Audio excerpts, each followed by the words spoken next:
Coming up this morning, the unexpected benefits of daily accountability partners. Listen, you're not going to achieve that big goal all by yourself.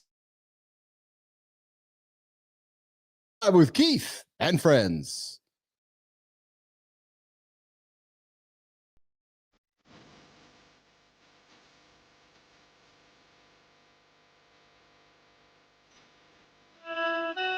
Welcome to Mornings in the Lab, where excuse when something negative comes up. Building muscle improves blood flow. Nobody is expecting, John.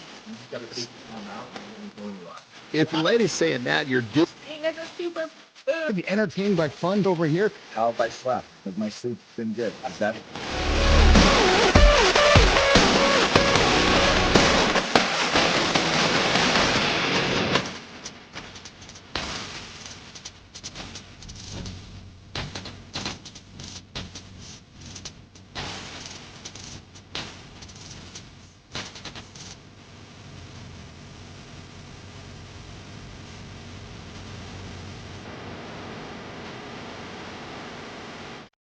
How's it going, everybody? We're back at it this morning. The morning loop begins. The unexpected benefits of daily accountability partners this morning on Mornings in the Lab with Keith and friends. I'm your host. I'm Keith Billis. Over there, see Marty Thick.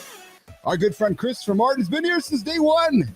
Yes, baby. We got John Anderson hanging out with us. Hopefully he's feeling a little better today. We got Johnny hanging out with us from California. Of course, producer Jimmy's on the buttons. This show doesn't happen without Jimmy and Tommy in the community. If you guys are out there in the community, you're pushing it, you're pulling it, you're getting after it, you're going to find Tommy out there dangling around the Mornings in the Lab community over on LinkedIn. I invite you to go say hello to Tommy. Go say hello to see what's shaking. He dropped some lifting videos yesterday. The guy's getting after it. And listen, I have a reminder for you guys today. Yes, we like to drop language in the show or conversations in the show which might make the kids uncomfortable. So I would invite you guys to actually put the headphones in the children or walk them out of the room or just introduce them to the new topics that we like to have on the show and the conversations that we bring up here in the show. We talk everything. And today we're talking about some of the essential habits of full-time content creators. We're going to get into the accountability check-in. We got AJ Zeglin joining us from Minefield later on in the hour. We're going to talk about men who are valuing romantic relationships more. Yeah, we suffer greater consequences when the chicks leave us, when the women leave us, when the girls leave us. The guys are like, oh my God, I'm awesome. So we're going to have that conversation a little bit later today as well. Listen, scientists theorize that we may be living 52 million lives in the current simulation coming up as well. And listen, broken sleep is linked to liver disease. Yes, says a new study. So if you got broken sleep, hey, I had a broken sleep tonight. Last night, got up at 3 a.m., gone for a piss. And I was like, oh, I got another hour left to sleep. So got myself back to bed for another hour. So we're talking that as well this morning. And hey, the expert's guide to waxing for men. I suspect our good friend John Anderson might have pulled some wax out during his bodybuilding days, or maybe the shaver, or maybe the sugaring. We're going to talk about the expert's guide to waxing for men. And we're going to talk about some emotional intelligence so far as well today. In the show. And new research, guys, shows how long, hard, and often you need to stretch to improve your flexibility. That's the big show here today. And of course, we got Rob Jolies joining us here this morning at 7:15 Central, 8:16 Eastern Time. Rob's going to hang out with us for the center stage. We're going to get to know Rob and have a conversation with Rob again this morning. Not again, we're going to have a conversation with Rob for the first time this morning. All right, Jimmy, let's bring the boys in. Let's see what's going on with the boys. What's going on, Mr. Martin? Christopher Martin, how are you today, C. Marty? I'm good, man. What's going on with you? I'm good, brother. Hey, before we get into the fun of the show, really crappy tragedy in your backyard last night, Marty. Yeah, man. Unfortunately, I actually saw that as I was putting my phone on Do Not Disturb to go to bed, and it kind of like messed me up. I couldn't fall asleep for a while, man. Yeah. I'm fill me in. Because yesterday I pushed myself a little too hard and ended up falling asleep at like 6 o'clock. So I'm not privy to what's going on here. Yeah, so let's break a little bit of, not breaking news, but we'll just kind of bring everybody up to speed here. Last night there was a very unfortunate accident, Marty, over the Potomac. A regional jet, Johnny, 64 people crashed with a helicopter and everybody perished. And it was a military helicopter that crashed into a commercial flight, American Airlines, coming from Wichita, Kansas. That's it. And I drive over the Potomac all the time. Yeah. You know, it's Yeah. crazy. It's literally right here. So, Nope. and I fly out of Reagan the most. That's where I fly out of the most. So that's where I flew to you actually out of Reagan. Yeah. Did it happen So, during takeoff or something? Or are you talking about at an airport or what? Yeah, so the plane was about to land at DCA Reagan Airport. Okay. It was getting prepared for landing, and the military helicopter. Nobody really knows what was going on about that, and basically it's crazy because military zones you can't even fly through them. Like you barely have commercial planes and militaries. You know, so it's a weird situation. Yeah. Yeah, so really unfortunate incident this morning. You know, you guys really how high up were they? Was they like close to the ground or were they like way up there? It wasn't way up there. They were preparing for landing, man. I mean, they were coming in. They were coming in. Literally, Potomac is right there by the airport. So just like minutes away from being safe, all of a sudden, pow. Exactly. And you can see the explosion. So I'm pretty sure there's 0 survivors, you know, more than likely. So yeah, there is no survivors, Marty. No, none. Yeah. That's terrible. It is. It's really well, you know what it conjures up, boys? It conjures up memories of Captain Sullenberger when landed over on in New York there on the Jersey, right? Remember the years ago there when they landed it and everybody survived that one. I remember that happened. That if you guys remember that, Marty, you would have been a little bit younger. Do you remember that, Marty, or not? I don't think I remember that one. Johnny, you remember that when the airplane landed in the Hudson? Actually, I do remember that. And then wasn't there some dude that like swam out and got a whole bunch of people? Yeah, it was craziness. So there was planes that a bunch of boats showed up. So Captain Sullenberger, it was birds, right? They hit birds, and then they had to turn the plane around. They landed in the Hudson River, and everybody survived, thankfully. But what happened last night was an unfortunate reminder of just these situations. So so listen, here's the it is a bummer. It's unfortunate. We have a show here that tries to keep people moving and so forth. So for those of you that are tuning in that are just aware of the news, here, some really unfortunate news coming out of the Washington, Reagan area. But guys, so Marty, you said you went to sleep last night, just kind of rattled by that incident. That one hurt my heart, man. I'm not even gonna lie to you, because imagine going up to pick up your family member, from the airport, and that happens, So and to your point, right? Like you're literally on your way to the airport, and you're it's like me and picking up Lauren and Brookie a couple weeks ago, and I'm driving there and I'm seeing them flying in, and all of a sudden, not good, right? Yeah, man. Yeah, pretty unfortunate. And it's scary, being around all of this stuff in DC. I fly out of DC all the time, so it's like, do I not want to fly out of that airport anymore? It's super scary, man. Yeah, no kidding. Yeah. Hey guys, so my sleep was disrupted last night. I don't know. I guess I had some water too late last night, so I had to get up for a piss. But there's a link between poor sleep and liver health. Ears up, boys. What every man needs to know. So is your sleep wrecking your health? We all know bad sleep drains energy and focus, but did you know it can also be damaging your liver? Boys, research shows a direct connection between poor sleep and fatty liver disease, a condition affecting 25% of the world's population and expected to rise to 55% by 2040. Again, we talk on the show about the food choices we make time and time again. I was going to say, man. Words right out of my mouth. And that the thing about this is, see, the liver, one of the few organs that has a massive ability to regenerate. Yes. However, think about this: your whole body is regenerating while you sleep. So if you rob it of the body's just general regenerating time, that's how we heal. That's how we build muscle. That's how that's how our central nervous system recovers, our immune system. Yep. So if you rob the body of its general, healing time, you're also taking the most powerful part of the liver's regeneration time away as well. And then you couple the fact that everybody's polluting themselves with all this shitty food, which is creating that fatty liver disease, and sleep is getting more poor, largely probably because of the food as well. It's just a negative vortex, and it's just going to keep getting worse. Yeah. So, go ahead, Marty. I want to add something real quick. If you think about alcohol and what that does to the liver, that alone already messes up your sleep. You have the inability for the REM sleep, REM sleep. Yeah. So you tag that on with shitty food, it's a wrap, brother.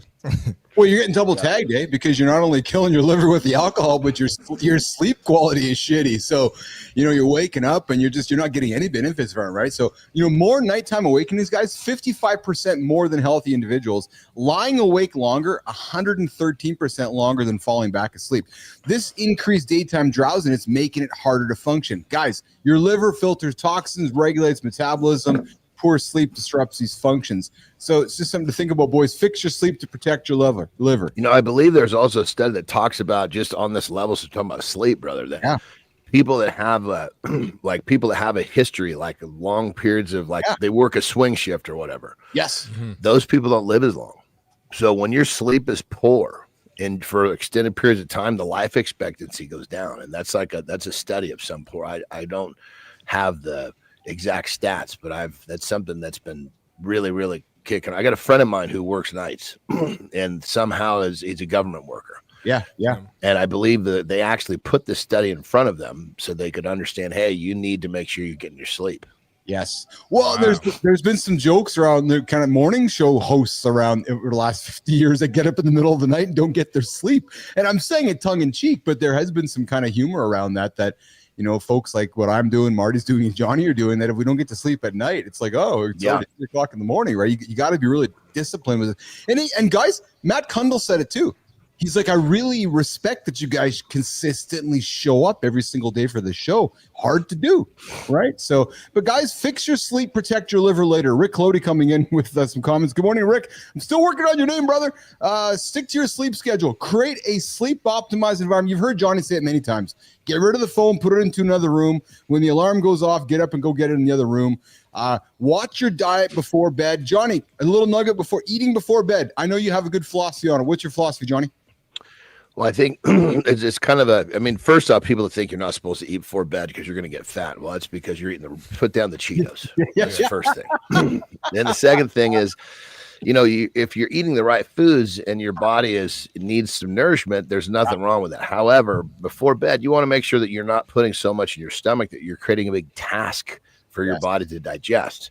So I like to make sure that I'm just kind of like right in that spot. I'm not hungry, I'm not full, and the body's just kind of is like relaxing enough to drift into sleep. If I'm hungry, I don't sleep well. Many people are the same way. Yeah, many people are the same way. But the flip side is, if I lose my shit and I overeat, man, I'm fucking farting and rolling over and just having a hell of a time sleeping. So it's got to be something. And keep in mind, I am a man of extremes. So finding that middle has not been an easy task in my life. Poor Terry, man. No kidding. Oh, no, you're not shitting. She sees me. If it's after 6:30, because she knows I'm going to be asleep in 90 minutes, she's watching closely. She's like, she says she'll start off by saying, I don't think that's a good idea. She sees me because I make my food, and then if she sees me go back to get more, she knows that I'm some fucking thing's gone loose in my head, And so she'll start with that. I don't think that's a good idea. And then if I keep going, if I shrug that off, she'll finally come to the point. She'll say, damn, honey, I'm going to be up all night. You're going to be farting up a storm, And then she'll like throw it in my face to the point where, it's like, I can't, now it's about her. It's not about me. She starts off with telling me I should do the right thing. But anyway, poor Terry is the least of it, is to say the least. But Johnny, you've offered something that in one of your Instagram feeds that I hung on to that, I know you're a fan of cheese. I'm a fan of cheese. I love cheese, man. It's like my fucking, it's like salty sugar for me. I love it. But John, you made a point and I hung on it. And you're like, listen, if you like cheese, gentlemen, one of the things you might want to consider is having cheese at night before you go to sleep, so your body can digest it while you're sleeping. Talk about that for a couple minutes, John, because I that struck me, and I think what your point was that don't battle the digestion during the day. If your body struggles to digest the cheese, do it while you're sleeping, Johnny. Yeah, so like I'll use myself as a perfect example. If I eat that cheese early in the day, my digestion is going to slow way down. I'm going to have a hard time getting the food in I need to perform at the highest level. Yeah. So if I put the cheese in as the last meal, in many cases, that's what fucking sets me off. That's why I put the cheese in. Gas, like set your assy gas off. Well, no, like I want to fucking eat too much. Which is kind of the same thing, because here's the thing: in cheese, it's a naturally occurring substance. It's called queso and cheese morphine. Queso morphine, and the shit is addictive. They've fucking proven it. That's what one of the hustles in when you're hanging out with Ronald, when you're at McDonald's. So what they do is, I swear to God, it's fucking legal, but it's fucked up. If they put it puts a little bit of real cheese in there, now it has queso morphine. They chemically fucking create excess and they put the shit in there. So they are making this queso morphine without more cheese. So you are fucking becoming addicted to eating that Big Mac. That's why you want to fucking eat more, because it's just like, fuck, I got to have some more of that. Then the high fructose corn syrup goes down your stomach and it fucking numbs up the receptors that say, hey, I've had enough. So you're not getting the signals that go to your brain that says you're full, but your brain's saying, give me more of that fucking queso morphine. Hence the fat motherfuckers walking around. Well, and of course, go ahead, Marty. I was going to say, not having a clue how it happened. Excuse me. And people get extra cheese and double stuffed crust, so that's even adding more to it. And we like to joke that the cheese in McDonald's is plastic, anyway, right? It's just plastic, right? That never lasts. But so basically, the cheese. What I'm getting at is when I eat the cheese, I use just a little bit, so it doesn't mess my digestion up, so I can't sleep. But I'll eat it before bed, so I don't deal with the discomfort of the digestion when I'm awake. Yeah, there you go. Hey, we got Rob Jolies waiting in the green room for us. We're going to get to the accountability check-in in the morning. You got Keith Billis, John Anderson, C. Marty Fit, producer Jimmy on the buttons, and our awesome community dude, Tommy, in the community interacting with all you guys. We're talking right now about broken sleep being linked to liver disease, says a new study. And we're going to quickly wrap up the segment here. But guys, the bottom line is this: fix your sleep to protect your liver. Stick to a sleep schedule. Talking to you, Cody. Create a slip-optimized environment. Watch your diet before bed. You want to have cheese, figure out when you're going to have that cheese. And like the boys said, man, you can eat before bed, but just don't eat the Cheetos. Go have a fucking apple or something, or go have an egg or something, or go eat a hard-boiled egg is the perfect thing to eat before you go to bed, because it's going to give your body what it needs. It's a long burn. It's got the good fats in there, and it's not too much to keep you from sleeping. There you go, right? Move more during the day, boys. You hear us talk about it all the time, and if there's one thing that you can hang on my words today, guys, get up and get moving. Get up and get moving. Scott Benzie, get moving today, brother. I know you like to get your moving, and I see you there in the comments. Final thoughts, boys. Prioritize that sleep. Protect your health. And listen, if you prioritize your sleep and you protect your health, you don't got to worry about this broken sleep being linked to liver disease. We can eliminate a lot of these things happening if we just stay consistent to some good habits along the way. That's the type of stuff we like to drop here in the lab. All right, so listen, guys, let's get to the accountability check-in, and then we're going to bring in Rob Jolies. We're going to get to keep the conversation going and have some fun and keep the show rocking and rolling. Jimmy, let's do it. All right. I'll have a sip of coffee. Here's something for you guys to hang on to this morning. You are one decision away from a better life. Rob Jolies, one decision, just one. Not two, not three, one. So Benzie is your starting your day. Rick is your starting your day. Think about it. You got one decision away from a better life. You ever thought about that? How one moment, one choice can change everything. Listen, maybe it's decision to finally commit to your health. Maybe it's decision to get to bed early. Maybe it's the decision to take your business seriously. Maybe it's the decision to stop playing small. Well, listen, it doesn't have to be big. It just has to be real. That's what you got to do, you guys. And once you make it, everything starts moving. You know how I like to subscribe to in the lab, boys. Movement creates momentum. So if you're not sure where to start, I invite you to try this. Maybe you want to identify one thing that you've been avoiding today. Maybe you look around, you look at your calendar, look at your list, and I've been avoiding that. I've been avoiding that. Maybe it's a conversation. Maybe it's a task. Maybe it's something that you've just been reluctantly wanting to do, but you can't get after it. Decide what that first small step looks like. And boys, I'm going to invite you to do this. Do it. Do it today before that fear talks you out of it. You know how I like to talk about things, boys. Walk towards the fear. Business Athlete Nation, do that one thing. And I'll tell you what, I'm going to give you an invitation. Come let me know what it was. Come let me know on LinkedIn. Come let me know on X. Come let me know on Instagram. Come let me know on YouTube. We are on every platform. Threads, Blue Sky, Mastodon. We are across the entire internet. Come let me know what's the one thing you've been avoiding today and you went and got after it. And let's celebrate it and talk about it tomorrow on Mornings in Alive with Keith and Friends. I see you, Kat. Am I a weird-looking fella? I don't know if I'm a weird-looking fella. I'm the handsome chief. I'm Keith Billis. I'm the host of Mornings in Alive with Keith and Friends, the only morning show to help you guys get your ass out of bed and achieve those big, hairy, audacious goals, the BHAG. All right. Jimmy, let's bring in our guest, Mr. Rob Jolies. What's going on, Rob? Thank you for you guys. How you doing? Yeah, you What's are. going on, Rob? Awesome. We are awesome. So we're going to do a little celebration for Rob here, Marty. Rob, where are you joining us from today, brother? I'm actually from Washington, D.C., so that whole plane thing really woke me up as well. I saw the news last night, but many of you guys don't remember, but 1982, we had one go in the river. I was a young New York Life agent at the time. Yeah. It was a snowstorm, and it was the vision is still in my mind. We'll get to happy things in a moment, but Yeah. there were people alive in the water that they were able to fish out. I think 4 people survived it, and that'll stay with you a while. So this is bringing back some memories for a lot of people who were born and raised in D.C. Yeah. No. Okay. Whereabouts in D.C. are you, Rob? Just for Marty's sake, put some perspective. Well, I'm actually about a mile outside of D.C. Okay. But, I'm close to D.C. Yeah. You know, Skins/Commanders fan, etc. I'm in Chevy Chase, Maryland. Oh, there you go, Chevy Chase. Oh, I love Chevy Chase, man. He's one of my heroes. He definitely is a little bit of the emphasis behind the humor of old Uncle Keith over here. If anybody knows Chevy Chase and Will Ferrell and some of that old vintage humor, Rob Jolies, I think you might get a sense of where I'm coming from with some of the shit that I like to do. So, Yeah, Rob, I'm on the other side of town. I'm in Largo, Maryland. So, I'm right by the Commander Stadium. I'm right there. Yeah. Well, have you seen the plans for the new one?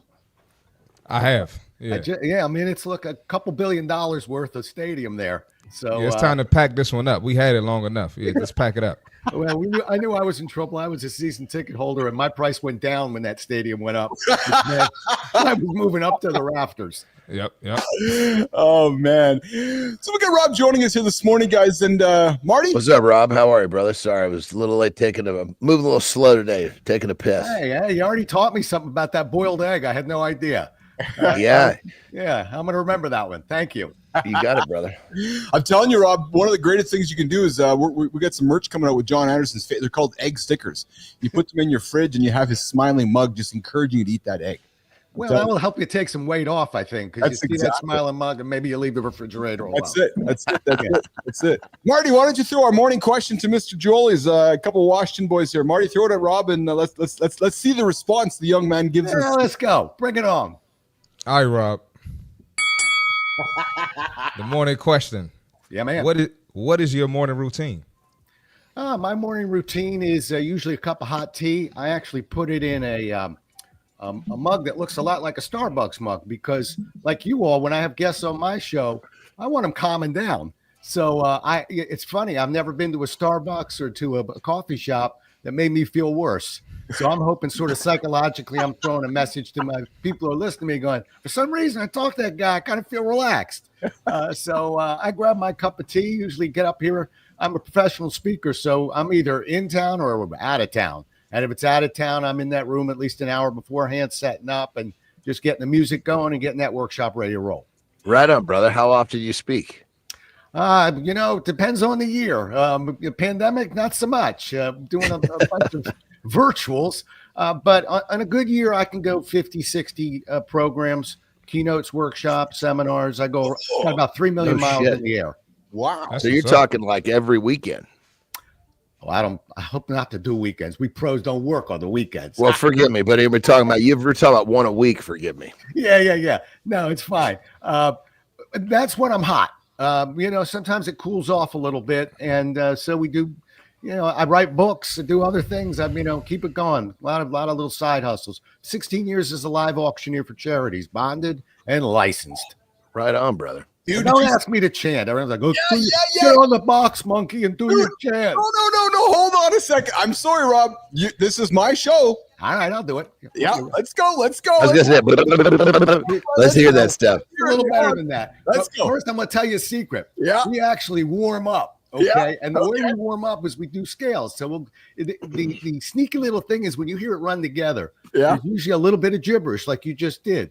For me, it's bitter. Okay, so when I'm warming up, it's 1 bit of 2 bit of 3 bit of wee bit of 4 bit of wee 5 bit of 6 bit of 7 bit of 8 bit of wee bit of 9 bit of now 10 bit of wee bit of 11 bit of 12 bit. I'll take the scales up, I'll take them down, and I work out. I always wondered what they were saying. I always wondered what that was. I was like, I can hear that repetitive sound. It almost makes me want to go to sleep. Hear that's a repetitive sound over and over.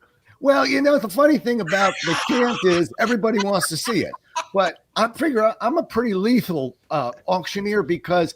Yeah, the chant is what you see on TV with a guy standing there with 2 hands holding on to a lectern. Okay. The sale comes for how you build up an item. And when you get out in that audience and pull those people to you. In a seminar, people don't talk. All right. In an auction, they're drinking and talking. So you got to really earn the right. You can't whine at them and complain. So there's a lot of other little tricks of the trade just to get people to stick with you, sustain their interest, and get as much money as you can for that charity. The chant, that's just the icing on the sundae. That's cool, man. Hey, Marty, OG Maurice is an auctioneer, Marty. Oh, yeah, he just fucking rattles out. What? Yeah. Are you serious? Yeah, he's an auctioneer too. Yeah, it's. I got to watch this. Well, you know what I love about it? So, Rob, I often, as a young chap, I don't put Barrett Jackson on to go to sleep. I love the sound of an auctioneer. Marty was laughing at me. He was doing the hand over the face, but there's something about any repetitive sound is going to relax me. Yeah. Well, so I was introduced to ASMR sound effects over the weekend from Brooklyn, and I was just so old guy coming out here. Like, ASMR, Rob? What's the name? ASMR. It's like the sound effects. I don't know. I'm going to date myself, but it's just these videos on. I'm familiar. I got Carrie sound effects in this office. But videos. I'm a sound effects man too. They're just like sound of like scratching a board or opening a tic tac or something. And so I agree with Johnny. Like the sultry sound of an auctioneer really just kind of. I don't know. They kind of get me going, man. I love it.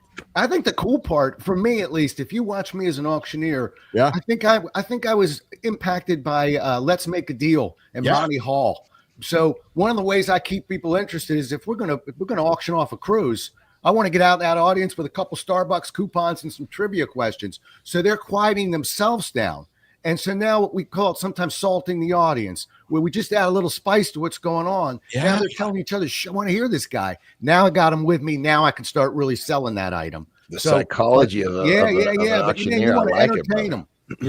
Yeah. So Rob, I got to ask you, man, has the auctioneer's skills helped you pick up chicks? Chicks dig the long ball and auctioneers apparently. I'll ask my wife. Truth be told, let's leave the auctioneer world and let's bring me back about 20 years. Yeah, it's not uncommon for a professional speaker when you do a keynote, you got 300 or 400 people, and I'm staying in a hotel to get handed a room number. Or two. Nope. But I'm a very good boy. It's very sweet, and it's I turn red and then I run for the exit as fast as I can. So we got Shinku Gold. We got Shinku coming in. When I asked the question, his response was nope. So in other words, I guess the auctioneers aren't picking up the chicks. But hey, Rob, if you heard yesterday's show, we have the expert Bonnie Blue offering advice for married men how to cheat on their wives. Not that I'm suggesting you would, but I'm just saying that young lady, because she is the epitome of grace. I don't know if you know who Bonnie Blue is, but she's offering advice for men on how to go about the dalliance. Good morning, Adam Holroyd. To see you there in the comments as well this morning. We're hanging out with Rob Jolies, myself, John Anderson, and C. Marty Fitness. Hold on, Rob, do you know who Bonnie Blue is? I'm curious. Do you know who this is? No clue, and I don't think I want to either. Yeah, thank God. Yeah, thank God. That's good shit, man. I'm glad to hear that. We're gonna get her on the show and give her some grace here on Mornings and Live. Nutty as a fruitcake, this poor girl. Oh, she's nutty as a fruitcake. This is true. So, Rob, you're a professional speaker. How did you get into professional speaking? It's great. I'll do this as quickly as I can. I was selling life, health, and disability for New York Life. Kind of miserable. I was 22 years old. Yeah. I was selling a lot of it, by the way. I did well monetarily. I just didn't feel I was put on this earth to sell life insurance. Not that there's anything wrong with it, but not for a 21 or a 22-year-old. You knew there was more for you. I love it. I knew there was more. And so we were in for this 24 apprentice field underwriters. You talk about fate. I'm waiting for our trainer to come in for our Monday morning meeting. Phone rang. I was the closest to it, picked it up. And the guy said, hey, we got somebody parked behind us, the whole management team. Get up and do anything, but don't tell them we're stuck. So I just walked up. I had done some acting. I had learned what was called the live, die, quit story, which was this whole speech that we gave when we sold insurance. And I taught it like a director teaching actors. And I was talking about where we push it up and down. And man, I could just feel the room moving towards me. They came in about an hour later and they just sort of waved me on, like, keep going. And it was exciting. And I knew, because I always wanted to be an actor, I might have found something here where I could be kind of an actor and a performer and yet stay in the business world. So I then targeted corporate training, became a trainer, worked for CSC as a trainer, just kind of getting my legs around the country. Then I worked for Xerox. They sent me in the field to sell, but I came back and, man, that's the world of corporate training there. And so they really taught me everything. And 32 years ago, I left, became a professional on my own, got 6 books, like I said, some millions in the air, and I go around the world, and greatest profession in the world. It's fabulous. Oh, that's Good for you, brother. That's Good for you. awesome. That's a great story, man. Yeah, just picking up a phone. I was the guy who got the phone. But sometimes, we talk about, I interview authors.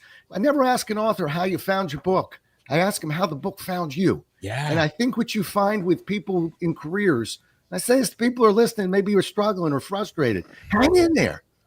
It'll find you. You just got to keep your eyes open. Good morning, Amy Reiner. I see you there in the comments. Hey, Rob, I had you on for 13 minutes. You want to stick around for a second segment, hang out with us? Heck yeah. Because I'm going to. Yeah, man, I want to hear more about boiled eggs. And you'll hear some more. And he's a desiring to be an actor. So we just might want to introduce. Hold on, Keith, you got to rewind. You froze. Who's desiring to be an actor? Yeah, what are you talking about, bro? we have somebody coming up here in 13 minutes who desires to be an actor, boys. We got AJ Zeglin joining us this morning, so AJ might want to hear some acting. I want to be an actor too. Yeah. So I was an actor for a short period of time. I'll tell you about that world too. Short period of time. Let's do this, Jimmy. Let's get to see Marty Fit Tip. We're going to bring Rob back. We're going to keep the conversation going and to get to know Rob a little more. And then if we have time, we're going to have time. We're going to talk to Rob and Johnny and Marty about the expert's guide to waxing for men. Yeah, let's do it. Marty, you're up. Waxing. Oh my God, this is going to be crazy. Anyway, oh my God. Fitness tip for today.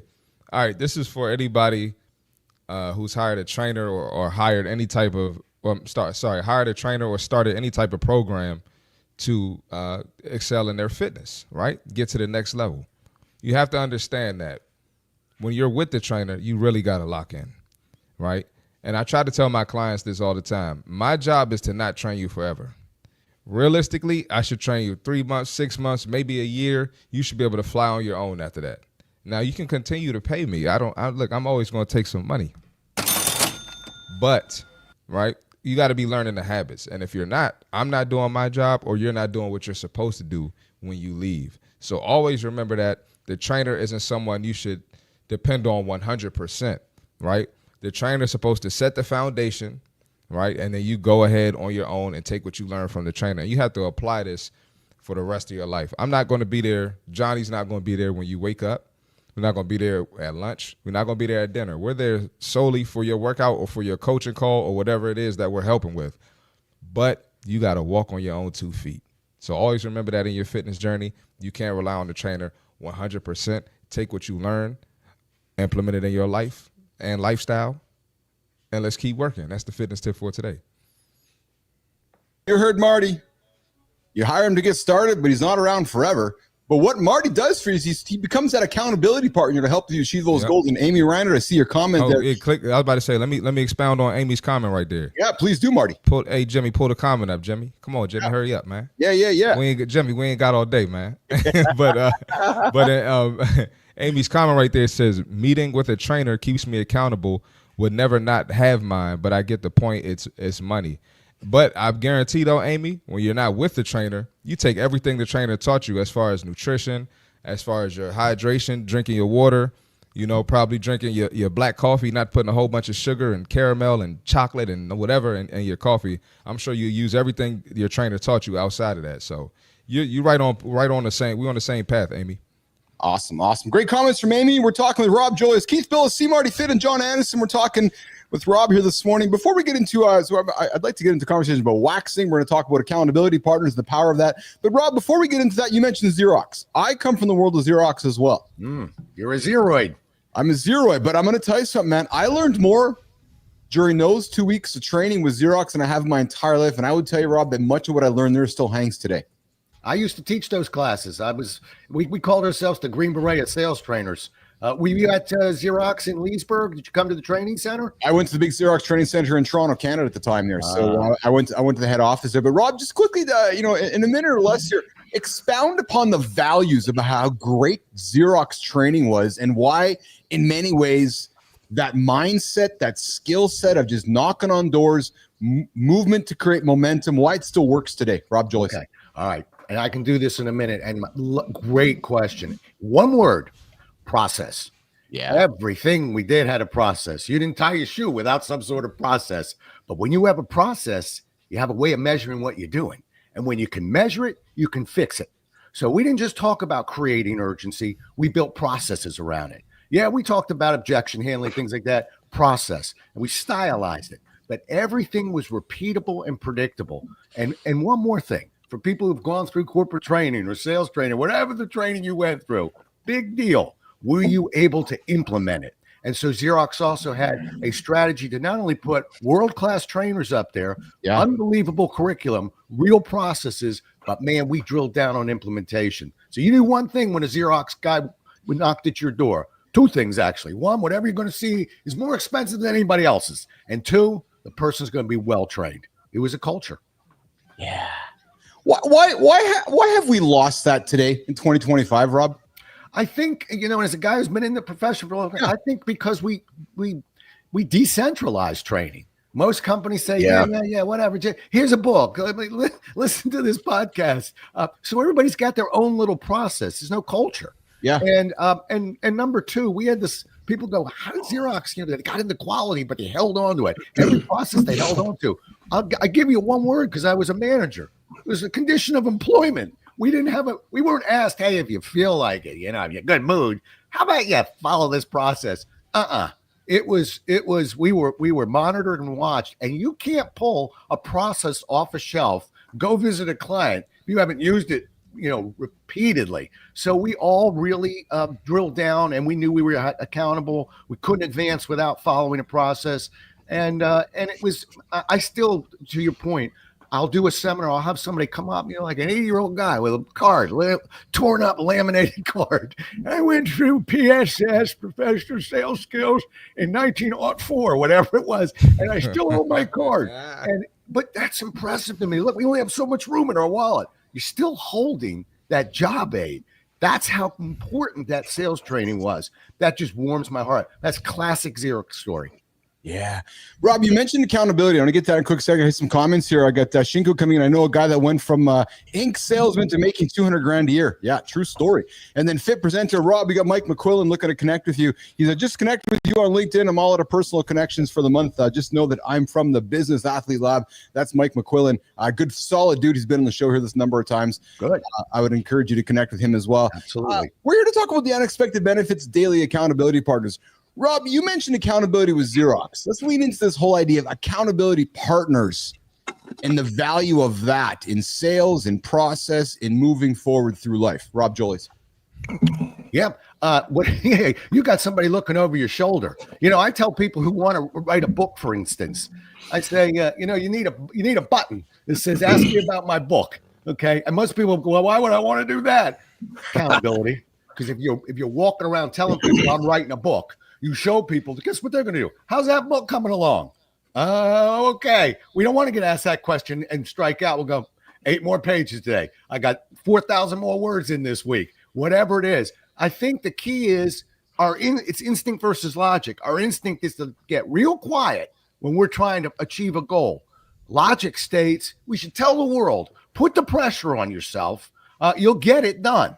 But I think that's the problem is we want to hide out when we're making big decisions like that. Do the opposite. Yeah, we got Amy Reiner coming in with I'm adding an ask me about my book button on my LinkedIn. That's a great idea.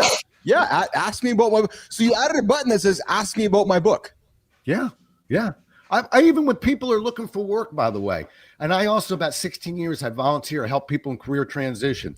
I want them to also wear a button. Ask me about my job search, which is exactly what they don't want to talk about. Well, why wouldn't you? Because how many times have you bumped into somebody who says, "Yeah, I got a job. How'd you get it?" Well, I was in the Safeway line and I was talking to some guy, and they're talking to people in line. They're not hiding on the couch. They're out there. And that's how the story goes. Yeah, a friend of mine's sister's brother, but man, 85% of much of the business we find is found through network connections. Why aren't we talking about it? Put a button on something. Put it on your forehead. Get it out there. Hey, John, question for you, brother. In your journey, I haven't asked this, I don't think, ever. And Marty, I'm going to ask you the same one. Mm-hmm. Has there been somebody where you woke up one day, boys, and you're like, whoa, that was an unexpected benefit of that partner, of that human, of that coach? Like, John, has there been somebody in your journey, be it bodybuilding, strength, fitness, any wrestling, any of your careers where you woke up and you're like, wow, that human really helped me along further than I even expected. That unexpected benefit of that accountability partner, Johnny. Well, I would say I got quite a few of those. So rather than go into like the singling them out, what I'll do is I'll kind of explain how I acquired them, if you will. Yes. And I acquired them by learning to say no from all the people that were not adding value to me, my life, my loved ones. And by eliminating all the shit, you end up surrounding yourself with people who are amazing, and amazing people want to help other people. And so you end up realizing that, you surround yourself with the right people, and it's almost like, keep in mind, you're doing it for them too. It's like this amazing, like positive vortex of everybody helping everybody. And you never know when someone's got this hidden talent that you didn't quite know about. And then they step forward and are like, hey, you know what, if you just pivot a little bit to the left, you're going to be really happy with how that works. Like, holy shit, thank you. And it's so again, the best way for me, what I found was I got really good at saying no. That's what made me. And basically by saying no to the wrong people, it created space for the right people, and bam, I can't tell you, I've probably got 5, 6, 7 people that have done this, that done something amazing for me just because it was like they just had a little tidbit of knowledge that they knew was going to help me, and I had done it for them. Yeah. It's amazing. Yeah. What about you, Marty? Same thing with you, Marty? What about you? Yeah, I got 2, man. So one is an old coach, right? Yeah. He showed me what I don't want to be like because he was lazy. But he always had quotes that stuck with me. Yeah. And the one quote I remember from him, he would always say, "Stay ready for an opportunity, so you ain't got to get ready." And like that sticks with me now. So I'm always doing stuff, when I don't have to, because you never know what's going to pop up. And then another one was Jim Jackson, who I've talked about before, played in the NBA 15 years. He was one of my clients. He does announcing for the Clippers now. And when I was training him, it was during COVID. So the guy was doing the Clippers games. He was doing Big East college basketball. He was doing Big Ten college basketball. And he was, he would bring his son. He was being a great father. The amount of stuff he would do in a day, his schedule was insane. So that just showed me like your capacity for what you could do in 24 hours. It's crazy. Yeah. Yep. I'm going to offer that the unexpected benefits of daily accountability partners for me has been our audience and you two motherfuckers. Well, it's funny, brother, because one of the things in that group of people, right, that one of the things that they've all said that I add is that, basically that willingness to do and continue to do. And that shows them that, hey, it's because everybody has a little chink in their armor to some extent. Yes. And when you're hanging around with someone who doesn't have that chink, it becomes much more possible. Yes. Yeah. Well, Rob, I can tell you throughout my day, my decisions, without a doubt, without an unequivocal doubt, actually, are influenced by these two gentlemen and my audience. Because, Rob, I don't want to be a hypocrite. And I'm being really honest with that. So if I'm going to get on here and encourage men to love their wives or, have sex with their wives or be respectful, then I better do the same thing. If I'm going to get on here and tell men to get moving, well, I better do the same thing. If I'm going to get on here and encourage men to be accountable, I better do the same thing. And I got to tell you, I joke about the eggs, Rob. I seriously go upstairs, look in the fucking fridge, and there's John's head. I'm like, I got to eat an egg, man, because it's the right thing to do. Right? Rob, he doesn't really have stickers of John on his eggs. or just listen to the things that Marty says throughout the day. Like, these things stick. So when I started this show, I did it for selfish reasons, thinking there's a business opportunity out of this whole thing, which there is. But human-wise, the accountability it's taught me, man, it's been beyond anything I could have imagined, to the point where, and it's as simple as this, Rob, I got to get up anyways. So why not get up, having a conversation with these men, and get on with my day? It's actually not rocket science in many ways. Rob Jolies. Yeah, I agree. But the funny thing is, I've been on my own for 32 years. Yeah. I travel. So I call myself a little OCD-ish, and I don't mean any disrespect by using that word. Yeah. Because there are people that really suffer from this. But mine is more of, I was raised by a Marine. And mine is more along the lines of, if I say I'm going to do it, I'm going to do it. And then I get almost anxious if I'm not doing it. And a real quick example, I don't know about you all, but I don't even know where the snooze alarm is on my alarm clock. Yes, I've never hit it. I don't know how it works. Thank you. Why would I make the first decision of the morning to procrastinate the decision I made right before I went to bed? Obviously, nobody wants to wake up when it goes bing. Yeah. Okay, but that's my point. And because I don't listen to that voice, it's easier to shut the voice down.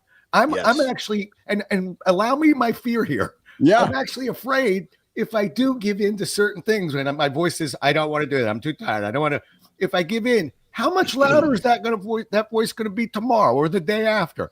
The easiest way to do it is to just shut it out. And that's the way I live. I'm very kind of OCD-ish. I just do it or I don't do it. Yeah. Simple. That is very simple.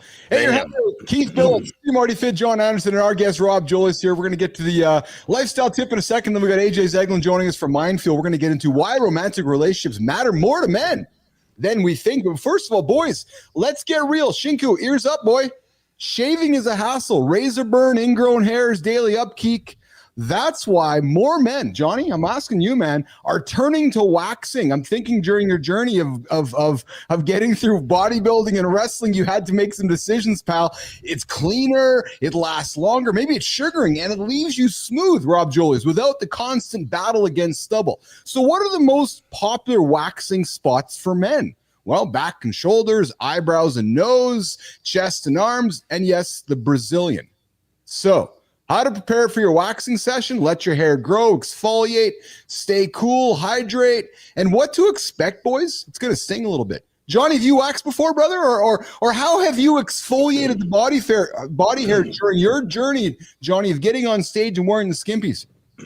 Well, first off, I say I've been shaving since probably early, like maybe 2021. Yeah. Right. Yeah. And I actually tried waxing. Yeah. And what I came to realize, even at an early age, was that this was not an efficient use of my time. Literally, I was like, okay, I can literally, I have a system. I shave my upper body one day, the next day's off. The following day, I shave my lower body. And it's just a simple, it's a cycle. It never stops. Yeah. My whole goddamn life. Yes. Because to go get waxed, you got to get in the fucking car. You got to drive there. You got to go in a fucking waiting room. You got to get your shit waxed. Then you got to go home. That is not an efficient use of time. And that right there blew it for me. I was like, okay, I got my back waxed. This took me almost 2 hours. I can have one of my chicks shave this thing with a pair of clippers in 5 minutes tops. Not to mention she'll do it when we're in the shower. So what kind of trade am I making here? You know? Well, that's so I don't. You wanted an answer, brother. I broke it down nice and simple. Is my time finished yet? I guess that's true, right? Do-it-yourself waxing, good idea or disaster? According to John Anderson, boys, fuck the waxing, get the shaver out. You get in the shower with the chicks, you can wax your back, and you can have a lot of life expectancy work, and you can get it all done. Tommy, the waxing session is done. John just dropped the nugget. Hell with waxing, the hell with sugar, and get the shaver out. It's the best use of our time. And Marty, you and I were joking yesterday. Structure, calendar, get that shaving in, right, brother? Yeah. Our man was talking about what was it? Systems. What did you say? It was you were talking. Yeah, it's the system. You know, It's a system. Yeah. What was you saying in the training? It wasn't system. Repeatable, predictable process. It's a process. It's a system and a process, and I know exactly that it never gets away from me. And it's a very positive use of my time. Now, keep in mind, for those people that don't look at their time as valuable, maybe going to get your shit waxed works for you. There you go. Getting waxed, getting sugared, or getting shaved. We're talking waxing for men this morning. Mornings in the lab with Keith and friends here. All right, we're going to walk Rob out of the lab here. We're going to get the lifestyle tip. Tommy, you can pull it off the screen there. We're going to get the lifestyle tip with John Anderson. We're going to bring AJ Zeglin. But before we do that, Rob Jolies, how can folks connect with you? How can they find you? How can anybody listening right now, everybody, LinkedIn Nation, X Nation, Threads Nation, around the planet, connect with Rob Jolies? Absolutely. First of all, JOLLES.com. That's the easiest way. You'll see my blarticles that I've been writing for 16 years. Not a blog, not an article. It's a blarticle. You'll see my podcast, Pocket-Sized Pep Talks. You'll see the seminars I do, books I write, all that stuff, all at jolles.com. And please reach out to me on LinkedIn. Love hearing from people on LinkedIn. And just look up Rob Jolles, Jolles. That's how I say that name, by the way. I love the Jolles part. 98% of the people who meet me go, "How you doing, Jolles?" But I'm more jolly on this one. It's Jolles. Rob Jolles. Keith messes up a lot of names, Rob. So don't. Yeah, I'm comfortable with it. Yeah. Well, so Rob, you do a podcast. You know what it's like with guests. You're just trying to figure shit out half the time, right? Yeah. Not to mention, look, the knucklehead you're interviewing today has got some name that you could say 18 different ways. So good for you. I'll give you a credit. How's this? Family Feud. You had the number one answer. That's the way most people say it. All right. There we go. Apple. All right, Rob. Listen, brother. Thanks for hanging out with us today. You come back again sometime, okay? Thank you, brother. I enjoyed it. Thanks, fellas. Thank you, Rob. All right. Rob's going to get out of here. Johnny's going to do a lifestyle tip, and we got AJ joining us. We're going to talk about why men romance is more important to us than women. Johnny, you're up, brother. I was literally stuffing my face with really, really intense sugary foods, and I couldn't figure out why I couldn't stop. It was pretty crazy. It was like I could not control the fact that I had to have more. Well, as I started to understand more about this, I realized that I was a full-blown sugar addict. Well, here's the thing. If any of you guys understand this, listen to me closely. The addictive centers in the brain are addicted to sugar just like alcohol or heroin. It's a scientific, it's proven now. So if you find yourself literally like stuffing your face with these really intense sugar foods and you can't figure out how to stop, and it's almost like you don't know why it's happening. It's because you are a full-blown sugar addict. I'm a sugar addict. Well, here's the thing. You can nip this problem in the butt pretty easy compared to some other addictions. You can't tell when it comes down to it, you can have a diet where you don't eat really intense sugary foods and you can keep that addictive center at bay. So remember, if you're one of these people that's highly, highly overreacting, like, God damn it, I did it again. How did that happen? That's what I used to tell myself. Remember, it's to a certain extent not your fault. You just don't know you're a sugar addict. There's so many people that are addicted to sugar and don't know it. And if this is you, understand all you've got to do is eliminate those really intense sugar from your diet and you will start to recover. That's what I did. If I can do it, I promise you, you can do it too. Rock and roll. Anderson this morning, offering up his addiction to sugar. Johnny, I'm there with you, brother, man. It's a fucking battle, isn't it, pal? Oh, yeah. I mean, the thing that used to kill me was it was like when leading up to it, it was the addictive part of my brain. Yeah. Once I had decided I was going to eat it, my brain dropped in some chemistry and nobody was going to tell me anything that was going to make it not okay. And I would go and just stuff and as soon as I felt sick because I ate too much, I'd be like, fuck, you did it again. Yeah. And it was debilitating.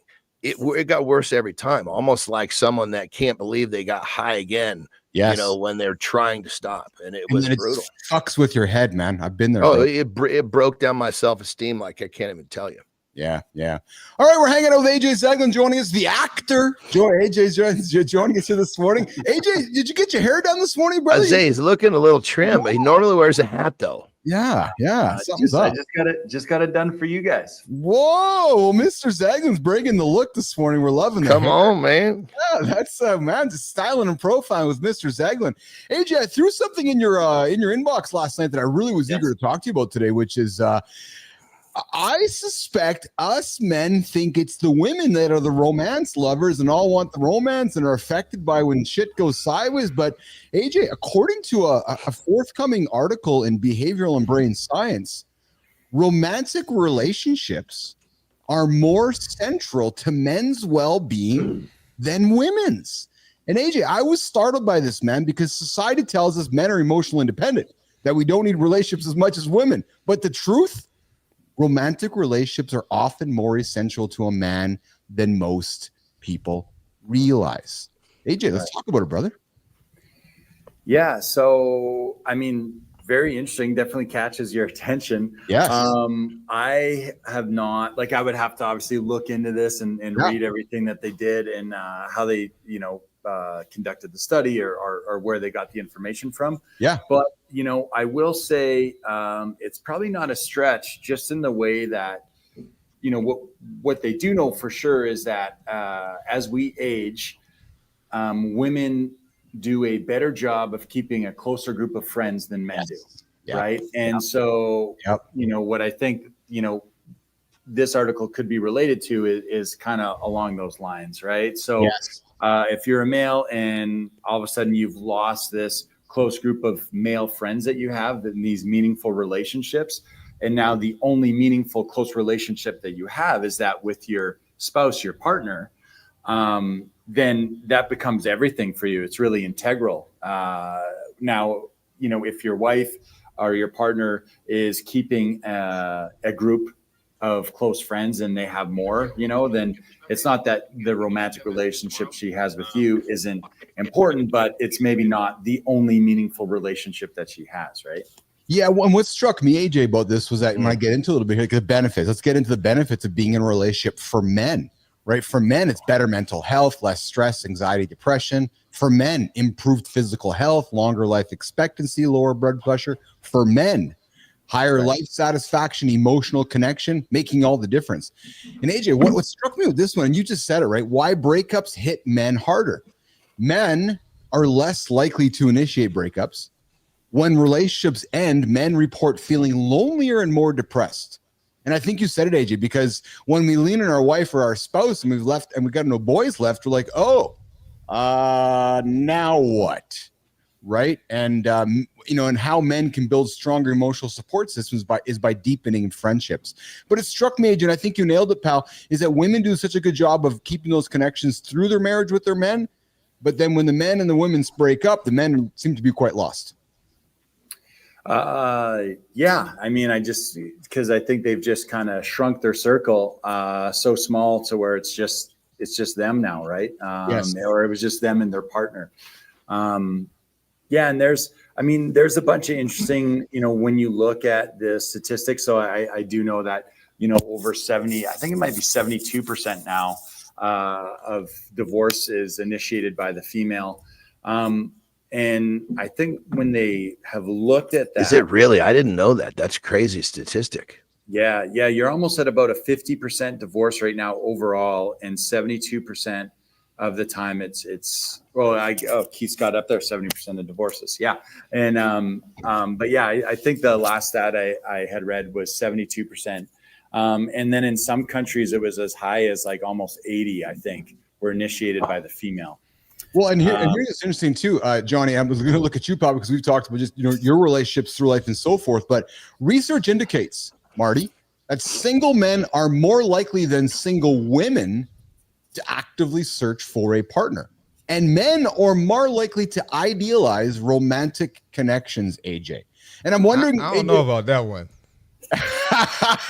maybe in your generation, I don't know about that one, but go ahead, man. Believing in these concepts of love at first sight, and men confess love earlier in a relationship than women, and men also report falling. I believe that one. I said it first to Lauren. I can tell you guys that men also report falling in love more often, Johnny, and more quickly than women, Johnny, reinforcing their strong desire to initiate romantic involvement. I'm having some fun with you, Johnny, some conversations we've had in the past, but I'm not, it's not lost upon me. But, and then AJ, second, men derive more mental and physical health benefits from romantic involvement compared to women. That struck me because we're taught by Hollywood movies and like books like The Notebook that it's the woman that drives it, when in reality, it's us men that need the Kleenex box that are sitting in the corner crying to each other. Like, AJ, when I was going through divorce, I was coming crying to you, man. Yeah, I love that shirt. I love the shirt on the guy. You got young black John Anderson right there with John Anderson's shirt on. Fuck me, I like that. That's awesome. Good job there, Tom, on the graphics there. But AJ, what do you think of that? What do you think I want to talk about that? That, you know, men are the one love at first sight. Men are the ones that are professing their love. Like, let's go around the table. John, did you say I love you first to Terry? No. No. But I mean, keep in mind, that wasn't a good, because I was not in a place where. That's because you're the fucking man. No. I mean, I'm an emotional motherfucker. I know you are. Yeah. Yeah. But you know, when Terry and I met, I was just not in the space. I had been through so many bad relationships. You know, all I wanted was a chick that I could, you know, I was like, okay, I need no more of this conflict. I just need a cool chick that I can hang with when I come home from traveling. We can get down. And, you know, she was in the place where she could like ready to have a relationship. So that's why she spoke first. Yeah. What about you, Age? Yeah, I actually think it was Melissa that actually said it first. Which is that's because you're the fucking man, AJ. Yeah, right. No. Just taking it all in here. Just to be clear, it took me just to get a first date with her. It took me months. I had to work my butt off to get that first date. Respect. Yeah.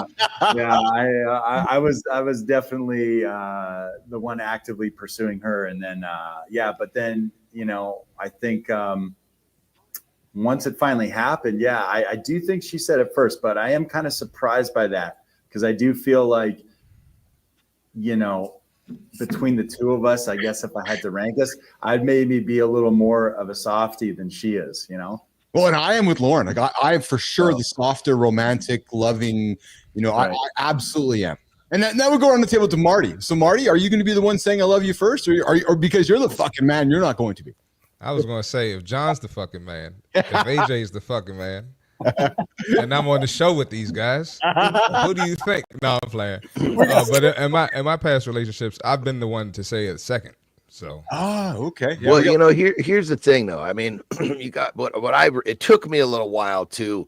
I mean, you know, I've always been a pussy, so to speak. I've always been a mama's boy. I've always been very emotional, but it took me a little while to learn. What's that, brother? I said, ain't nothing wrong with that. No, totally. But it took me a little while to be unapologetically that in the open.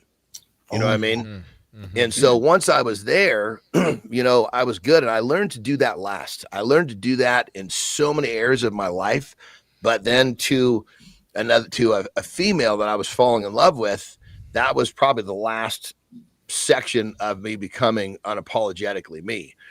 And, you know, but what I'm getting at is that once you get to that point where you can say how you feel, and it's not really, you're not really worried about the response of the other side. It's it's freedom. It really freedom, because most people are worried about, they don't want to say what they're going to say because they're worried they're not going to hear in response what they want to hear. Well, Jesus Christ, if you live your life that way, you're really, and because, you know, emotions it's like a practice.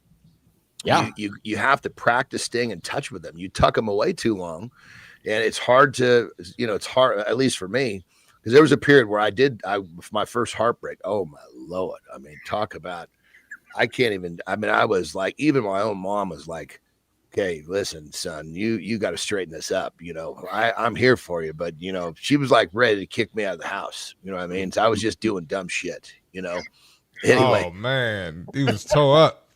Yeah, I was tore, dude. Tore. I mean, I was thinking that every new woman I slept with was going to be the answer to what I was just searching. It was like 5 p.m. would come at night, and it was like, it was like fucking Call of the Wild. It was like a dog in heat. It was like there was something out there that I had to go find, right? And every time when it was over, it was almost like the sugar addiction. When it was over, I'm like, fuck, dude, can you fucking figure this? You don't do this again tonight, please. I'd wake up the next morning, right? Yeah. And I was fucking up, man. I was messing with married women and just doing stuff that was just not, I wasn't being a good human being in my search. And so long and short of it is that that's how I was so emotionally driven. After that, I got out of practice with showing my emotion. But then once I got back in practice, it came right back because it's me. I'm an emotional person, and I love that about myself. However, you also have to contain those emotions because you start acting too emotionally and you can make poor decisions in your life. And I'm not talking about love relationships, just in general. Yes. I know, AJ, you got to rock and roll out of here, but something Johnny just said, which I really want to hang on to, we always talk about, practice, yoga practicing your emotions, AJ, because if you don't practice them, you lose them.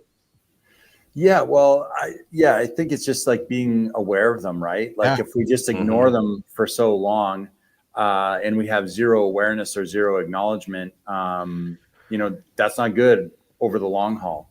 The idea isn't, the goal is never to not feel anything, right? Because then how are you going to have any type of meaningful life? The goal is to just be aware of what we're feeling and then make the right decisions to do something with it. Right. So, yes. So we just want to be aware that these are the emotions that I'm feeling. Okay. What can I do with it? Like, what's going to be helpful for me in this time? What kind of skills or tools or strategies can I use to regulate these emotions or use these emotions in a positive way or whatever it is. Right. But yeah, the goal is to never not feel them or just to completely ignore them. Right. Yeah. Age, before you do go, have you had some men coming through your clinic that are talking about love and having conversations like we're having this morning or not yet? Yeah. It's obviously relationships are a huge part of people's lives, right? So it's a topic that comes up quite frequently, I would say. And, I think there's a lot of, if I had to try to generalize it, I guess, and because this isn't everybody, obviously, but there are a lot of men that I think that just struggle a little bit how to walk that line of feeling like they're able to convey their emotions in an open, honest way and not feel like that's somehow emasculating to them, like they're not being a man because they're being too sensitive or they're being, you know what I mean? And that and drives me nuts, man. That just try to walk that very fine line, right? Of what the stereotype is or what society says you should be and what you want to do. And it's a tricky situation sometimes. Yeah. You're hanging out with AJ, Keith, Marty, and Johnny here, Mornings in Live with Keith and Friends. AJ, always love your contributions. I really enjoyed the chat this morning. I thought just this idea of leaning into how us men are really more romantic than anything, I thought was a great topic for discussion today. AJ, what do you got down to today, brother?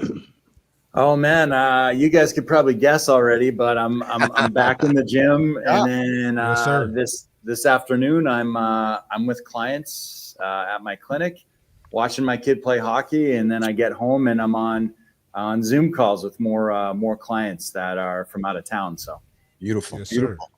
All right, AJ. Well, I appreciate you, brother. You enjoy your day today. Have a great one. Go tell your wife you love her, and always. And we'll catch up with you a little later. Okay, pal. Thanks, guys. Always great to see you. AJ. Have a great day, brother. All right, AJ's heading out of here. I think Marty's heading out of here too, brother. Marty's heading out of here, man. Marty's got to get to the gym. He's got the golds. He's got the folks waiting for him down there. Gonna go drive. They're waiting for me. They're waiting for you. Good show here, Marty. Yes, sir. Good stuff today, fellas. A lot of fun here today, Marty. All right, Marty's gonna get out of here. We'll talk to you tomorrow, brother. In the loop. Sounds good. I see y'all tomorrow. Have a good loop, my brother. Have a good loop. All right, Keith and Johnny are gonna reset it. I see you got a good time. Johnny, gonna go for a pee, brother? Yeah, and then get me out of here 5 minutes before the half. You betcha. All right, John's gonna go for a pee. We're gonna break it. And John, when you come back, new research shows how long, hard, and often you need to stretch to improve your flexibility. So Tommy and Jimmy, if you guys want to get that one set up next, we're gonna get that. I'm coming here. Gonna get it next.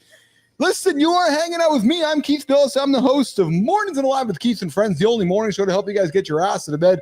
We go live at 8 o'clock Eastern time right here on LinkedIn, over there on X, over there on YouTube. We're on Twitch. And then throughout the day, once the show is over, you can find our content on Threads, on Blue Sky, on LinkedIn, on YouTube. Content to help you get moving. Content to give you guys things about. Yeah. Content to help you guys achieve big goals.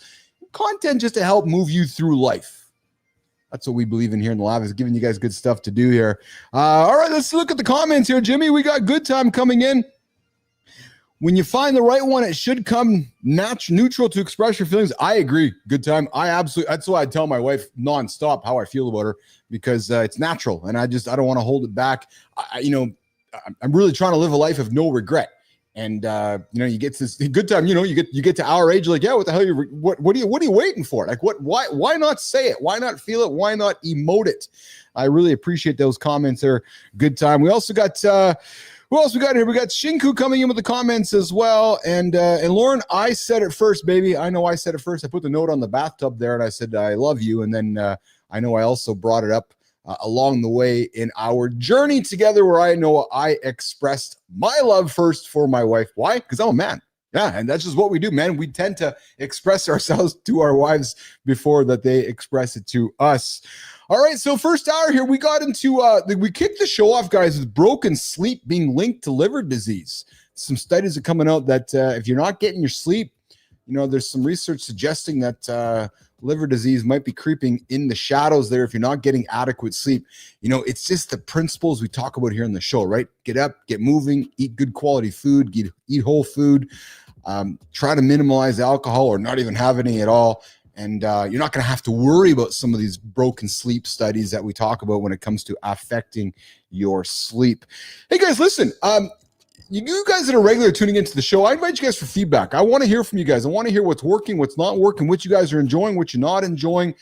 This is a show that it's for all of you, right? So, while I work on putting topics on the table, if there's things that you guys like, I don't want to hear about that, then let me know. I really, invite the feedback. Our goal here is to keep building this thing up and keep creating great content for all of you guys. What's up? John went for a piss. John will be back in a quick second.